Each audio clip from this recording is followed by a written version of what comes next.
Hello and welcome back to another amazing episode of Dénht'ā. I'm Ella Lamoureux, and today I have a fantastic, beautiful guest, which I'm quite excited to have here with us because I've known this person for quite a few years. We're not going to say anything because our age, you'll never tell with her beautiful, beautiful skin. But please welcome Nadine. Hello. Hi, how are you? I'm pretty good, thanks. Good, good. Can you please introduce yourself? Yes, my name is Nadine Abenaki in Blackfoot, and I am Heiltsuk for Bella Bella and Siksika, Blackfoot from Siksika.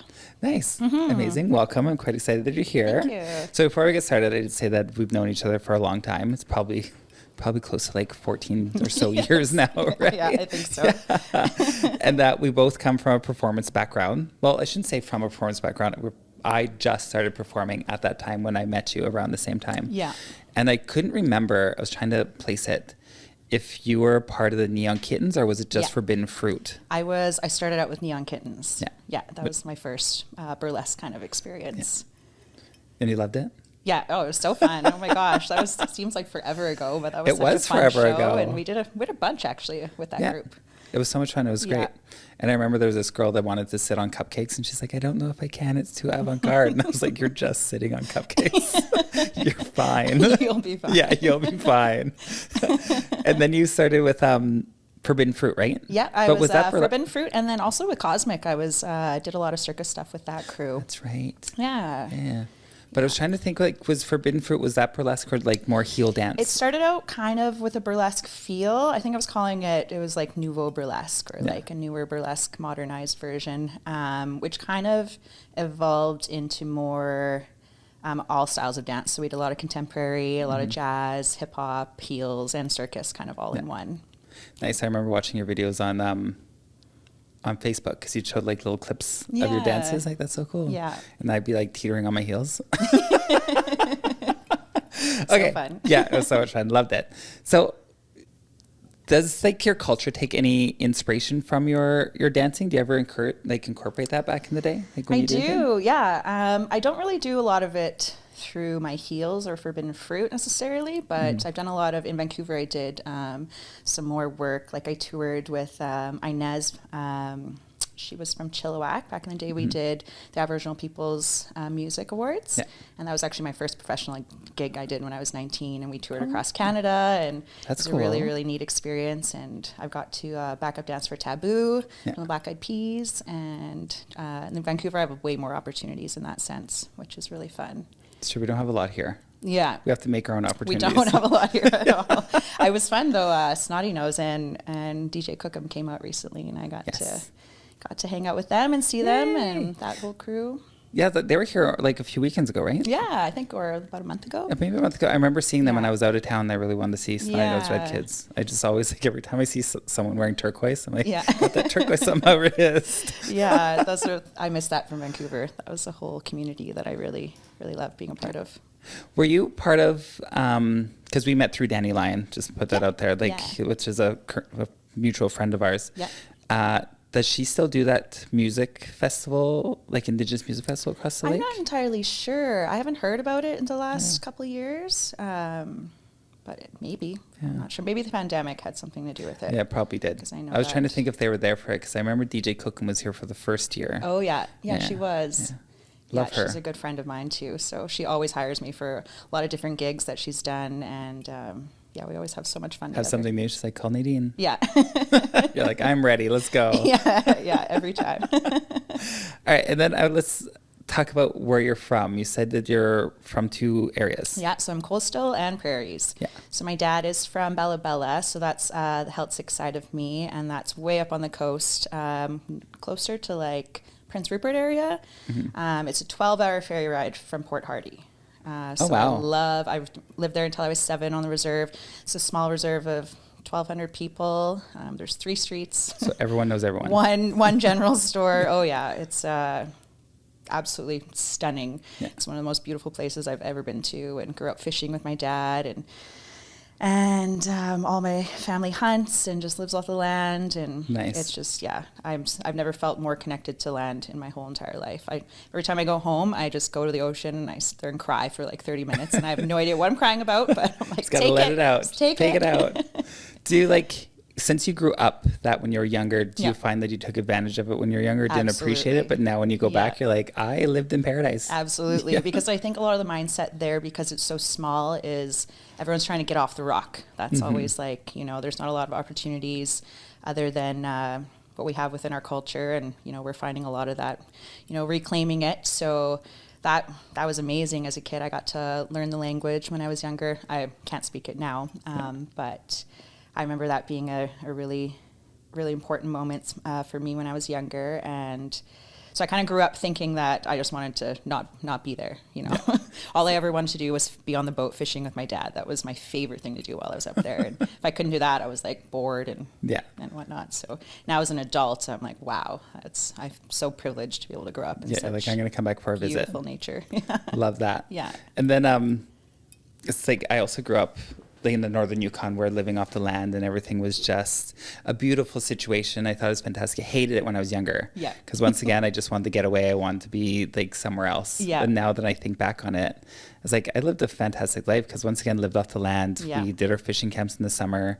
I learned so many things, great things. Also, didn't speak the language, but I understood it because my grandparents only spoke it. Oh, okay, yeah. And then now I can barely understand a few words when they say it. It's like I really need to get going on this. Yeah. Yeah, I was just telling my roommate yesterday, actually, that my whole life my dad would fill our cupboards with jarred salmon and frozen fish and whatnot. And so growing up, that was kind of like our poor food. Yeah. And I hated it when I was in my teenagers, being like, oh, I don't want jarred salmon. Now I would give anything to have some jarred salmon. That's gold. Yes, it is gold. It's expensive. It's delicious. Yeah. It's just so good for you. And it's funny that was like my poor food. Reprogrammed my brain now.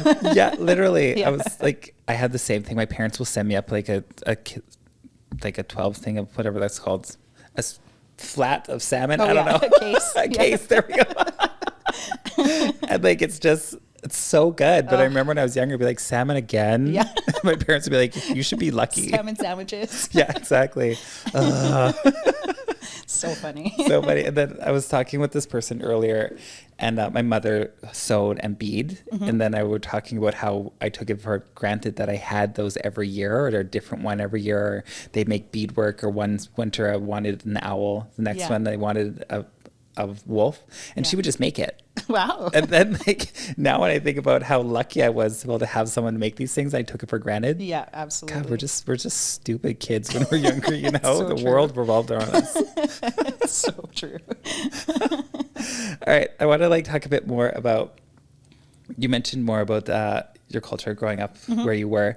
And then performance, I want to lead that into that. Do you feel that do you ever be tokenized in performance realms? Oh yeah, absolutely. I definitely feel like that has happened. It happens not as much as I'm sure other performers, because I feel like can be white presenting, or I call myself undercover native. Yeah.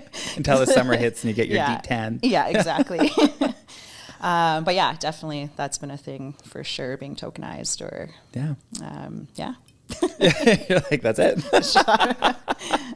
I get that all the time because I don't know how it is in the burlesque world where you do a lot of your performances, did a lot of your performances, but in the drag world, they're trying to be very, very woke, which is great. We need to create space for people of color all the time instead of having a very predominantly white area. But I find a lot of times I'll get hired just because I'm native. Yeah. And I'm like, that's fine. I'm like, but my booking fee goes up. Yeah. Love that. Yeah. It's like, if you're going to tokenize me, then I'm getting paid for it. Yeah. That's smart. Yeah, exactly. You can do that. Be like, am I the only person of color here? Yeah. Like, yes. Well, do you feel that, being a performer, that you've ever been fetishized as a Native person when it came out, or were you more white passing in certain stages? I think I've mostly been white passing, but actually, people think I'm actually Mexican a lot of the time. People just start speaking Spanish. Especially while I've found, since I've been stripping lately, that's what people always guess is the first thing right away. And not that that's necessarily fetishizing, but I think it could almost be. Yeah. Totally. I can see it. You can be culturally ambiguous. Yeah, totally. Do you ever, any country you go to, do you feel that people just assume you're part of their people? I don't know. I haven't really experienced that yet. I'm like that. If I ever go to Mexico, they just start speaking Spanish to me. Yeah. I was just in Thailand and they all thought I was Thai. So they just started talking Thai to me and I was like, sorry, I don't know what you're saying. So I've always said that I'm culturally ambiguous, but no one ever guessed native. And then when I say that, they're like, oh, I could see it. I'd be like, no, you couldn't. Yeah. It's like, you just thought that I was Chinese, which is nothing wrong with that. But it's like, so silly. Oh, that's funny. All right. Let's talk a bit more about your upbringing, because I love, because like when I met you, probably when you met me as well, you're like, oh, they're just the two urban natives. Yeah. I did not know that you grew up in such a very cultural Indigenous setting. Yeah. I feel very blessed to have that. My younger sister never lived there that long either. And she even sometimes forgets that I was up there for so long. And then we spent every summer there until I was about 16, 17, and, wanted to have my priorities were my social priorities. I'm grateful that I got to grow up there, but then I was very urbanized from about seven on. Yeah. Mm-hmm. Do you still fish? Because you said that's what you wanted to do with your dad. Yes, occasionally. Yeah. So a couple of years ago, I got to go up to Bella Bella, and it was for herring season. I've never experienced herring season up there. So that's actually our new year, and it was just absolutely incredible. So that was hard work going out with my family and setting up our lines, and again was one of the most beautiful experiences because the herring's out, everything's feeding. So I remember this one moment seeing an orca in the distance swimming around us. There was like a loon on this side, and there was about 40 eagles just sitting all around us, and they were all just waiting to feed on the herring. And so that was super special. That's cool, because like when we're harvesting as Indigenous people for the winter season, we got to remember that all these other animals are doing the same thing, right? Yeah. Like we're just following the cycle of life. Yeah. That would have been so beautiful seeing an orca in the background. I was crying. I just didn't know what to do. Crying happy tears. Yeah. You're like, I'm home. Yeah. Where I grew up, we had a salmon spawning channel. Oh, okay. So never had an orca there or anything, but it was so common for me every season to see like 40 or so eagles just sitting in the trees, coming down, grabbing a fish whenever they felt peckish, like it was just so common. Yeah. And that it's wild here. I still get excited when I see an eagle, like I still do, but some people are like, oh, I've never seen one before. And I'm like, that's so crazy. I know. And I was like, oh, I got to remember that, you lived. You to the dump in Bella Bella. Literally. Show you a bunch of eagles. Yeah, show you a black bear too. You'll be blown away. Actually, my dad has some really cool stories of eagles fishing and then getting just too wet in the ocean and almost drowning. And a couple times he's gone over and saved them, put them in the boat. He just sits with them until they dry off and fly away. And so always sends me photos of the most amazing things. I always think that's so wild because they're the apex predator of the sky. They're huge, they're big, they're vicious. But then I've seen so many videos of people just picking them up because they're wet and then sitting there, and they'll just sit there, look at you, calm, just dry themselves off and then fly away. So it's like wild. They must be so cognitive now, like they are understanding that they're there to help them. Yeah, any other little bastard bird would probably just attack you, but an eagle's like, they can sense the energy. This is good. I don't think a goose would do that. Yeah. No. I'd be terrified if it was a goose. Yeah, exactly. I wouldn't want to sit in a boat with a goose. So true, but that eagle is just like, no, we're buds. This is good. Just majestic. I love that. All right. So I get this because I grew up camping my entire life. So when I go out camping with a lot of friends, people think that I'm helpless because I look the way that I look. And then do you ever go out when you're like, oh, I know how to hook a worm on my hook. And then people are like, oh, you know how to do things. Yeah. Only with fishing though. Yeah. Everything else, I'm pretty helpless. So I'll admit it. Yeah, I'll take you fishing as I need to, because I hated fishing when I was growing up. I'm such a glamper. Yeah. I love to have a good glamping. I'll make everything pretty afterwards. Somebody else sets it up.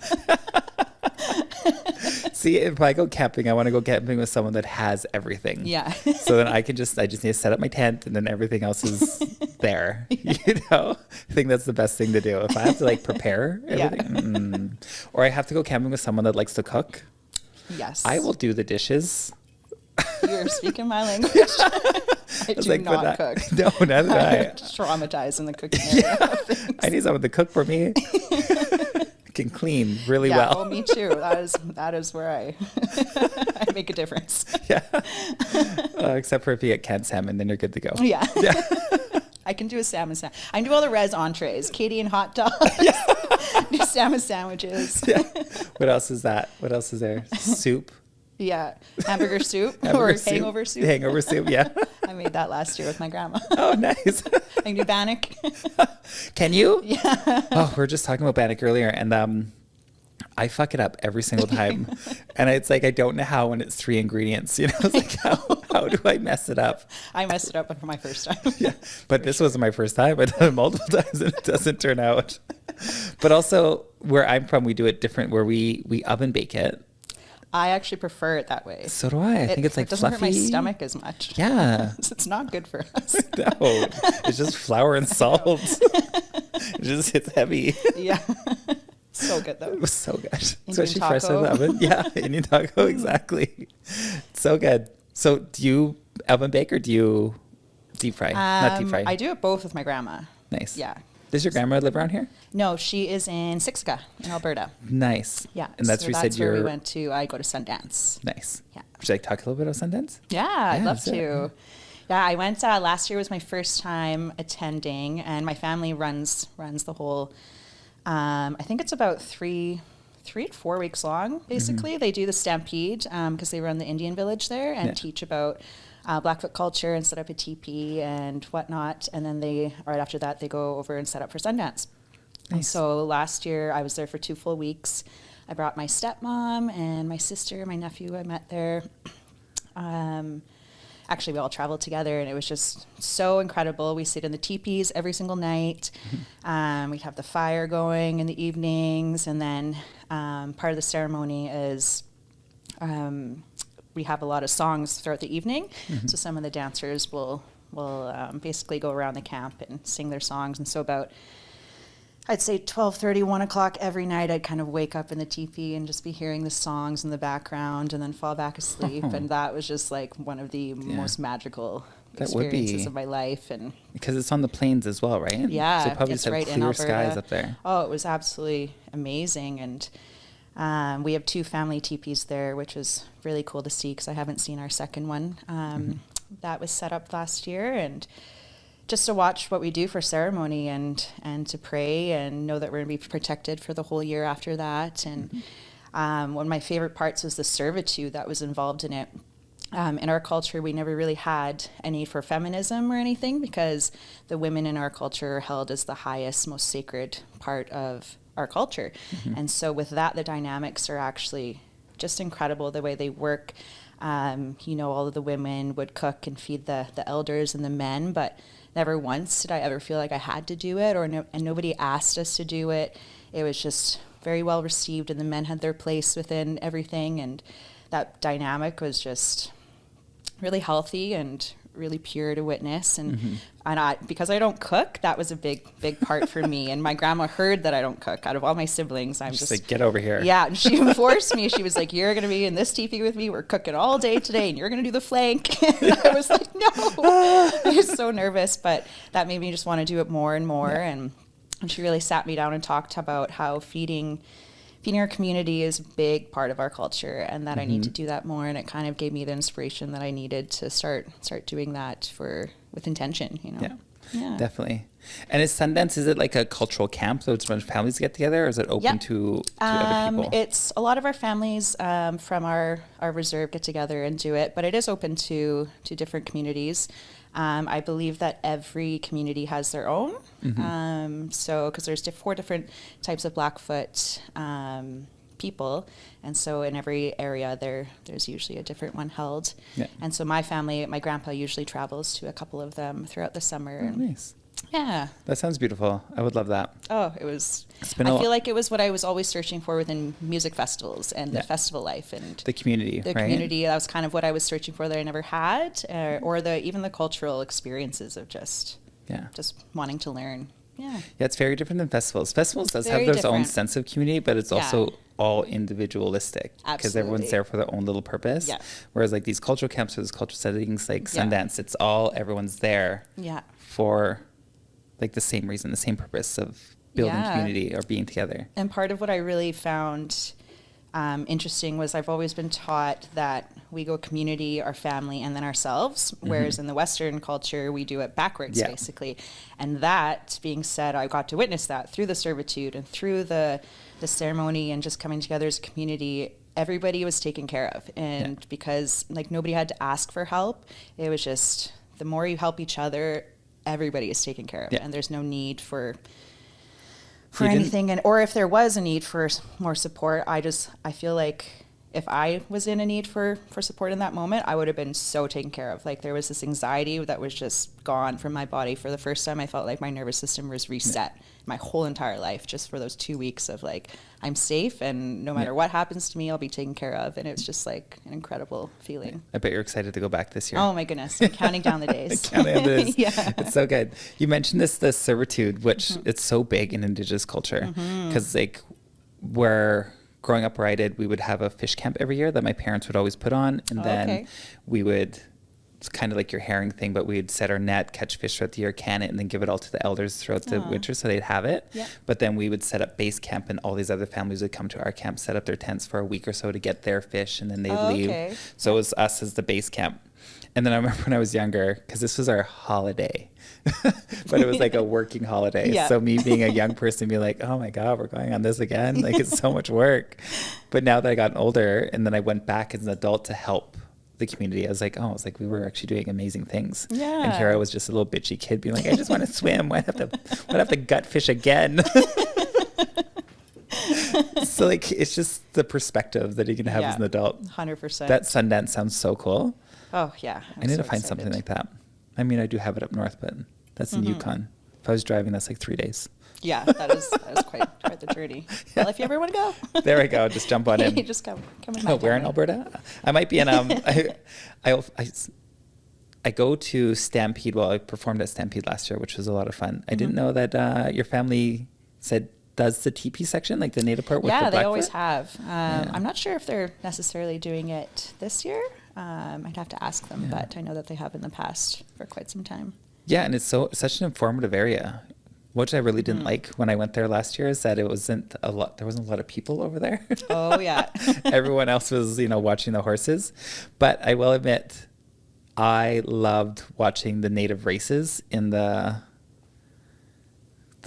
grand, whatever it's called. I don't know. It's they go around with the horses and they have to pass them the stick and then they go around even quicker. I've never seen that. No, it was like it's a Blackfoot tradition apparently there. And, I'll have to ask my family about it. Yeah, like it was crazy. Like you ever see those people running and then they pass them a stick? Oh yeah, and then they run like around. A relay or this time they're on horses. Crazy. I've never heard of that yet. Yeah, it was so cool to see. And then I never knew that it was only Indigenous people can take part in this one because it's a cultural event. Yeah. And then they'd have like the white people do their thing first in their barrel runs or whatever it is. Anyways, you should ask about that. It's pretty cool. I am going to now. Because like they're like the plains people are the horse people of Canada. Yeah. The horse people. The horse people. I get what you're saying. Yeah. You understood. Oh, that's amazing. Bringing that, since you went to Sundance for the first time, you said last year, do you find that now that you're getting older and you're able to experience more of your culture, you're taking more of it home with you? Absolutely. Yeah. I definitely have been, and especially to my brother, who I raised him for a big portion of his life. So I always try to make sure that I come home and just teach him everything that I learned and pass it on to him. And I also feel like my mom was she wasn't part of the 60s scoop. She was born around that time, but she was adopted and raised by a white family in Bella Bella. So she actually didn't find her family again in Alberta until she was about 21 and I was born. So she actually didn't know enough about her culture that she wanted to. And I feel like every time that any of her children get to go back, it's a privilege and it's like, it's a part of learning the things that she never got to learn, Yeah, definitely. It's super powerful. And I feel that every time I come home and it's just more and more I get to learn of who I am, and that's so important for me to go home and just return to the land and be a part of it. And it's like a process, right? Because like there's a lot of things that we're taking that we don't know. Yeah. And then finding culture too, it feels like it's a homecoming. Yeah, absolutely. Because you don't realize you miss it. Yeah. Until you're there. Yeah. And you're like, this is what my soul's missing. Yeah. My family's super traditional too, which I feel very blessed about. I don't think a lot of people, like you said, like even know the older traditions. So that's really special to me. And I just want to learn as much as I can. Just soak it all in. Yeah, while you can. Yeah. Do you find that living here, it's a little harder because you're not in the middle, but you're pretty close from the coast to the plains? Yeah, I do. I find I don't really have a native community out here very much. And I've lived here for about 15 years now, which is kind of wild to me. Yeah. It is kind of crazy here because there is a lot of natives here, but also I'm the same way. I don't have a strong native community here, and I feel like it's probably because there's so many natives from all over Canada just wind up here. Yeah. I don't know if it's a calling that brings us to this land, but then we just don't leave. It's too beautiful. It is. It's beautiful. It's gorgeous. And it's like, it blows my mind because I'll meet other people that are from the Yukon. I'm like, this is so great. But then we never see each other. That's so wild. Kelowna's not that big. I know, but like, there's so many just the way natives it here to is. just, I don't know if it's just me sticking within my own queer community where I'm like, ew, straights. Maybe like being biased about it. But I'm the same way. Like, I don't feel that I know a lot of Native people here, and I know that I have access to all these things if I want to. And I do try to take part in the local Indigenous days that they have here and things like that, because I get the drums just call me. I just love to be around them and listen. But yeah, I get that. Not a strong sense of Indigenous community here. No, not a lot. I find when I go to Vancouver, I don't really have to try at all. It just comes to me, you know, which is. But they also have a lot of programming there. Which do, I never knew until I started getting like more involved with it, and I was like, they have so much going on. Yeah, they really do, which is lovely. It's not that far either, so it's nice to go 3 back. hours, 3.5, 3 if you drive like a maniac, I guess. It's so far. But you lived in Vancouver for a bit, right? Yeah, a couple years. Yeah. Did you love it? Oh, I love Vancouver. Yeah, the second portion of my childhood, I lived in Chilliwack, so I was not very far from Vancouver, and. It feels like another home for me. I have a lot of family out there and a lot of close friends from my childhood. So, but also what's great about Vancouver is that it's very Indigenous focused. Yes. Like there's Indigenous art everywhere. Yeah, there is. And there's like graffiti is Indigenous art. Like there is just so much, and every building has something that's inspired by it, which I think is so cool. Even if you go to the airport, Vancouver airport, so much Indigenous stuff going on there. Yeah, it's true actually. And then if you go to other cities, I guess the only thing was like Calgary and Edmonton, where it's like oil focused and hockey. Definitely not. Not the same. So I feel like Vancouver has done a really good job, not necessarily in reparations, but in putting Indigenous culture not in the forefront, but at the level where you can see it everywhere, which is cool. Every other city should take note. Yeah, absolutely. Like, what do we have in Kelowna that shows Indigenous art? The Friendship Center. Yeah. They have their mural. It's a beautiful mural, don't get me wrong. But but what else do we have? I'm trying to think. I know, I'm trying to think like off the top of my head. I never thought of this question. What else do we have here? Not a lot. It's wild when I think about it. Because we have one of the most richest native bands right across the lake around us. It's so true. You'd think I'm going to start writing things down. Do you think there'd be more art? Yeah. Exactly. I don't even know if there's art here. There has to be. Now we're going to go on a mission after this. Exactly. We'll just have like a directory of all the places that show like native art. Don't go there. That's a good question. But I'm going to find out. I probably won't get back to you. I'll probably forget about it. But like, maybe I'll remind you. Just so you know, the thought's there. All right. So you mentioned that your mother's from Plains, your dad's from there, and then you raised your brother here. Is he like connected to culture? Yeah. So he is Blackfoot from my mom's side. And so he's in Chilliwack right now living with his dad, but I've had him for the last 11 years. So he's a grown man now living on his own, which was wild to me. But yeah, he's a Blackfoot, and he hasn't come over to Sundance with me yet, but that's kind of my goal in the next couple of years. To bring him over. Yeah. I mean, you're probably going every year until the rest of your lives now, so pretty much. he has time to go. Yeah. Just throw him in there. Like, Grandma's going to make you cook. Yeah. Oh, she will. She'll make sure that you know how. That's probably why he won't come. Yeah. Another question, though, related to art, because we talked about this, and you said you had family teepees. Yes. Are they all painted, like with like a family crest and stuff like that? Yeah. So I actually learned a lot about teepees this year because I really didn't know too much. But if they are painted, then that's a whole ceremony as well for when they do get painted. So we have 2 of them. The one is in our family colors, which a couple of my family members have this matching regalia. And then my aunt had a dream, or she had a vision of a teepee with a horse with lightning on it. So it's the lightning teepee, and they just got that one up in the last couple of years, which was really special. And I actually brought my stepmom with me, like I mentioned, to Sundance last year, and she is actually from my Heiltsuk side. And we actually adopted her into our family, our Blackfoot side, while we were there, and she was given her Blackfoot name, and so cool. It had to do with our thunder teepee, which was also really special. That's cool.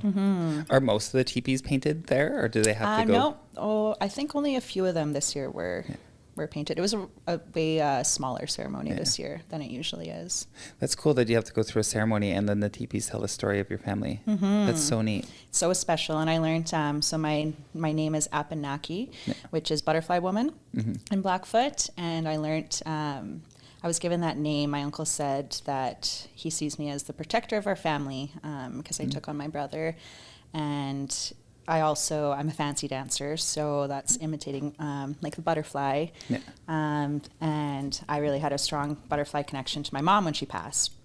And then I learned that on the teepee, up the spine of the teepee, white butterflies are painted all the way up because they're the protector of the teepee.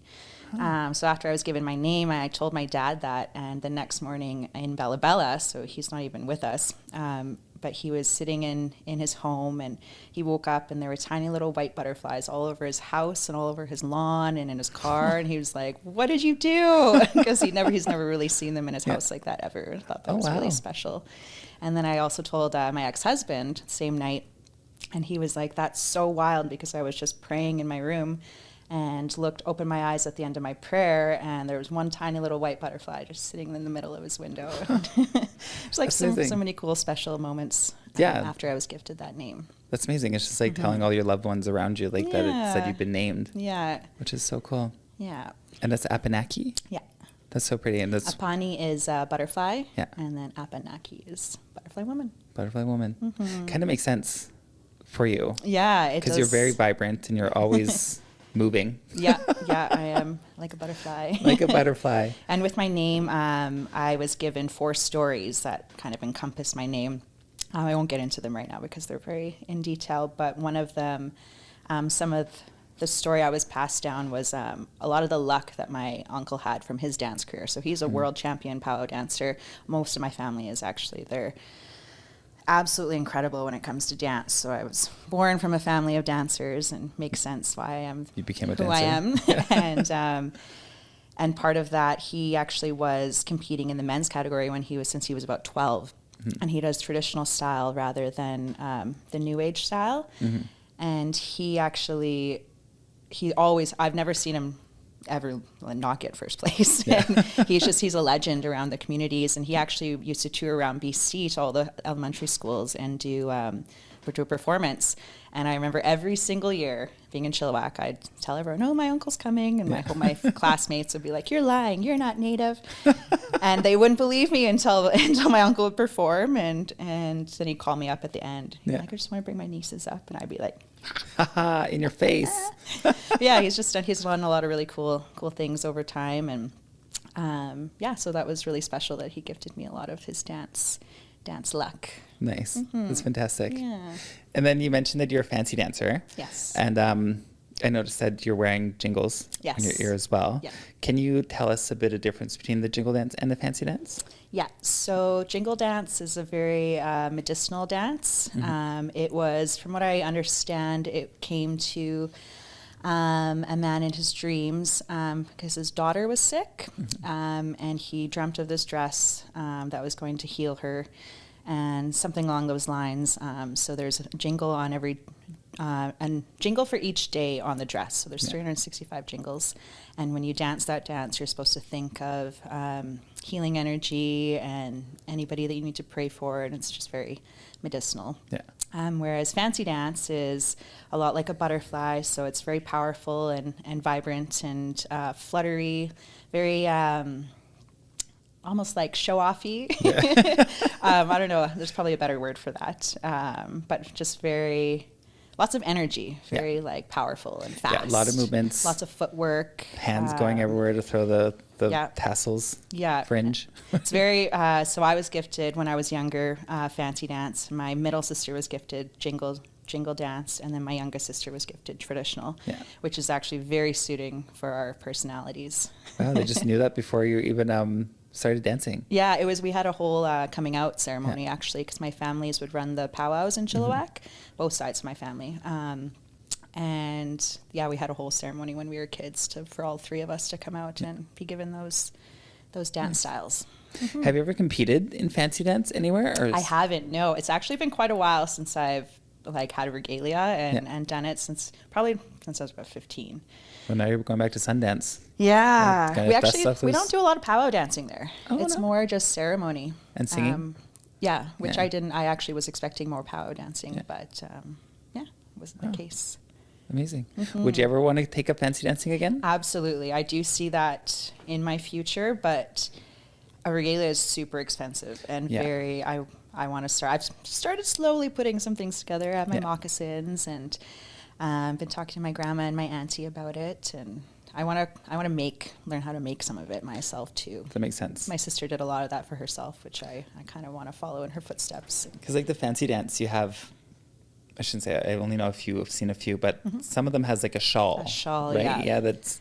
And you have to pick out kind of what color you like, and if you want traditional style, or if you want a newer style, or if you want Blackfoot style, or there's so many options in each piece. What style's in your mind?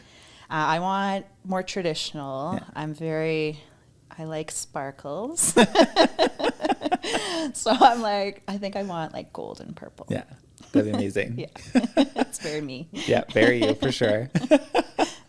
Well, one day we'll come together. Hopefully, that'd be cool to see you dance. Yeah, I want to be able, when I do start to do, I want to really be able to commit and to dive into it. But I do see myself wanting to compete eventually, and it's something that I don't want to do like half-assed at all. Yeah. I want to really make my family proud if I'm going to go out and you have competing. The legacy to follow. I'm seriously, it's a lot of pressure. Yeah, literally. World-renowned uncle. Did you say uncle? And my whole family. Yeah, whole family. Dance-wise, they're all legends. It's really, really super cool. That's so cool. I love that. I actually never knew that about jingle dancing, that it was medicinal. Because jingle dance isn't what we have in the Yukon. Oh, okay. We have like this little jig, which is fun, and it's once again like to give good energy, or you're thinking about people while you're doing it. But I never knew about jingle dance and the 365 jingles on it. Yeah, that's so neat. I just learned that in the last few years as well. Yeah. Now I'm gonna try to count them every time when they're dancing. Was this a leap year? But yeah, that's so cool. And then. Sorry, I'm still stuck on this 365 days on the thing, jingle dance. I think it's so neat because I've seen dances before and I've seen the competition, but I never knew with the intention. Yeah. I was taught with Indigenous people, if we do anything, we have to make sure that our intentions are in a good place, or our energy is in a good place. And if we're not having a moment, then we have to push the item aside. Yeah. Deal with what we're doing, and then come back to the situation so that we can always imbue whatever we're doing with the positivity that we have for them. So now I can incorporate that to everything. So if I'm wrapping gifts, I got to make sure that I'm in a good mood for it. Exactly. I got to make sure that they're feeling my emotion when they open it, instead of me going wrapping another damn gift. Exactly. So do you do that? Is that something that you do as well? Yeah. I was taught even with braiding hair that you have to put your intention in braiding hair. Yeah, that makes sense. Yeah. I mean, and you don't want to lose your hair. Yeah. Cultural. I meant cutting it off, not just falling out. I started growing my hair first for cultural reasons, so Yeah. it is getting quite long now. And now people ask me if I'm ever going to cut it again. I was like, I don't know if I ever will. It's weird how people ask that. Yeah. They always ask me when I'm going to grow out my shaved sides. Yeah. Like, does it matter to you? Like, do I have to? Yeah. You would be more feminine if you grew out your Stop. side. Oh my God. You'd be like, is that what you're saying to me? Like, No, why do I you just care? had an ex-boyfriend say Did that you? to me. Told me I would look really good with them. I was like, now I have to keep them forever. Yeah, forever. Thanks Just a to lot. spite you. I was thinking about it, but Yeah. now. But it's also so wild that people feel they can give us these opinions. I know. Be like, why are you telling me that? Yeah. You'd be so much prettier if, like, Can't even say it with a straight face. yeah. Like, I have half my eyebrows, and this one guy, like, told me, because I don't wear makeup unless I have to. Same. You know? Yeah. I get that. So I'll wear makeup, everything else just regular. And then this one person at the bar, when I was just visiting a friend who was performance night, they're like, you'd be so much better if you filled in your eyebrows. And I was like, are you hitting on me? Like, is this your pickup line? I don't even know you. Why do you feel the need to come and tell me? Seriously. So I want to talk about your shitty board shorts and your ripped up shirt. Spin around. Let's talk about you. Yeah, exactly. But it's wild that people feel like they can comment on your shaved head. Yeah. But also, I have shaved sideburns, and I'm trying to grow them out as well. And they're in that very awkward phase. So it's just like patches of hair that I can't pin back or anything yet. I have been through that. Yeah. I grew my one side out a little bit for a while. And then you get I tired had of weird it. Sideburns. That was Yeah. and you can't like cover them or anything. Yeah, because if you grew it out a little bit and you had this hairstyle, it'd just be like a It puff would of just hair. be like it actually just sticks out. Literally. And then, like, do I want to put a lot of gel in it to slick it down? No. I have done Because then I that, have though. to shower. It's just like doesn't really work. No. And then you're forced to shower to take it out? Yeah. No, just too much Let's not work. go there. Also, who's this asshole that said that? Whose tire am I going to slash? Oh my God, that's so wild. Yeah. Hilarious. Do you have any like ceremonies that you learned from Sundance that you've brought into the house, like smudging and things like that? Yes. Smudging, I regularly do. But while I was there, I actually was able to go with my family and go Iniskim hunting, which is they're little buffalo stones that you can find in certain areas. And they come from ammonite shells, actually. So they're fossilized. And I was told, I'm not going to retell the story because I'm going to do a poor job at it. And, Bullet notes. yeah, my aunt actually was, and my aunt and uncle were the ones to kind of fill us in. And essentially, when the buffalo there weren't a lot of buffalo around for food anymore, our people were starving. And this one woman had a vision of a white buffalo coming and sacrificing itself. And she told everybody, and they kind of thought she was a little bit, out of it or crazy for believing that. And so she prayed and prayed. And then one day came across this little buffalo stone on the ground. And so she took that and prayed. And the next day, a white buffalo ended up coming and sacrificing itself and being able to feed our community. And ever since then, the buffalo has been just a really big sacred sign for us. So when we go Iniskim hunting, we're told that the right Iniskim will come to you, and you're not supposed to take more than one, essentially. So we all got to do that, and then my uncle told us a story and sang us the song, and basically painted us and painted our Iniskims, and we made some medicine pouches to put them in, and that is something that if I'm ever in need, I can pray to. And he kind of taught me a ceremony that goes along with that, and it was really, really sacred and special. And I have been holding on to that for the last year, and just really sitting with that and thinking about that a lot. That's so neat. I love that. Like you do hear white people taking things and calling things their great white buffalo. I don't know if you ever heard people say that before. And I was like, do you know what you're saying? They're like, yeah, I just found my person. I was like, okay. I was like, but you should probably learn where these things have come from. Yeah. Just like sorry, I didn't mean to deviate away from your conversation, but having people incorrectly use Indigenous terms. Yeah. Like, they call some chief or like, let's have a powwow. Yeah. Yeah. It was so bad. I was at a burlesque dance, like when they do burlesque things at another town, and they'll do like lessons the next day. These people were teaching a lesson, and then they're like, let's have a powwow now afterwards. And I was like, ooh. And they're from America. And I was like, let's calm down. And he's like, you know what? I heard myself saying it, and I'm so sorry. I've had other people reel it in real quick after saying that. Wow. Yeah. I just thought about that for the first time. Yeah, literally. I said it. Like, did you now feel bad because I was in the room? Yeah. Like, or would you have kept saying it? Yeah. My favorite is when people say, a low man on the totem pole. Oh, yeah. It's favorite because like It's actually not. It's the opposite. Literally, they have the chief on the bottom because they're holding up the tribe or whoever happens to be on the bottom, and people are like, "What?" They're like, "Yeah, you're just stupid." All right, talk about your ceremony with the rock, which is pretty cool. Where I'm from, we kind of have like a similar thing. So if you have a little ceremony, we would take 2 rocks, and then it'd be a body of water, and then we'd imbue one with things that we want to let go. Oh, okay. And then we'd throw it into the water so that it can be washed away and cleansed. And then we'd keep the rock that we're imbuing with what we want, and we'd keep that on us for a year. And then a year later, we'd throw that rock into the water as well to I love that. release all the good things. So it's not the same, but kind of similar. It's kind of, yeah. Yeah. Which is kind of like we imbue things with intention, which I think is fantastic. And then it got me thinking about, you said you're from the coast as well and from the plains. Is there like anything that's very different between the two, or something that are very similar? They're very different in a lot of ways. I don't even know where to start, really. I feel like my Blackfoot side is very vibrant in culture, and that's just with the colors and like the jewelry, and my coastal side is more I don't know what the right word is, but it's just they're very, very different in a lot of ways. I think the basic teachings are very similar, though. Like the foundations and a lot of the teachings in that sense are very...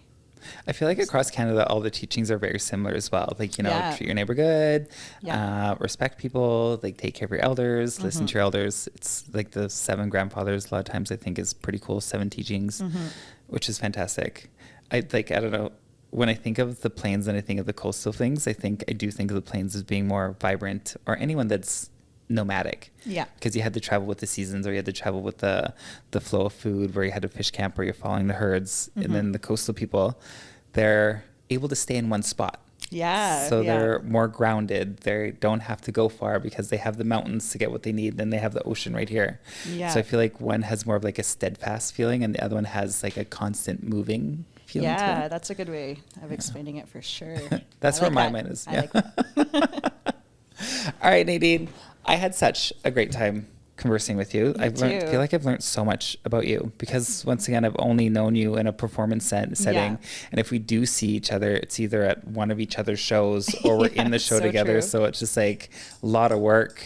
And then afterwards, you're like, so good to see you. And then hug and then leave. Don't get a lot of time to actually sit down and dive into things. Yeah, exactly. And I've always thought you're a fantastic, beautiful human being. But now listening to the things you're doing, it's amazing. If you ever get into fancy dance, I'll be there. Yes. Yeah, I think it'd be so cool to see. Next couple years for sure. Yeah, because I've seen this person dance multiple times, and amazing. And by the way, if anyone wants to follow you on social media or anything, would you be able to tell them? Yeah, my performer account is purple_Jupiter. And then my personal is Abenaki. Abenaki. Yeah. Nice. If you ever want to see them perform, find out they're happy dancing. Happy dancing. I mean, fancy dancing. That's where you can find it. I should be happy while I am doing it. Yeah, exactly. Intention, right? All right, Nadine, thank you so much for coming out. And then, thank you for having me. I'm really excited to see you again soon. Yes, you too. All right, bye. Bye.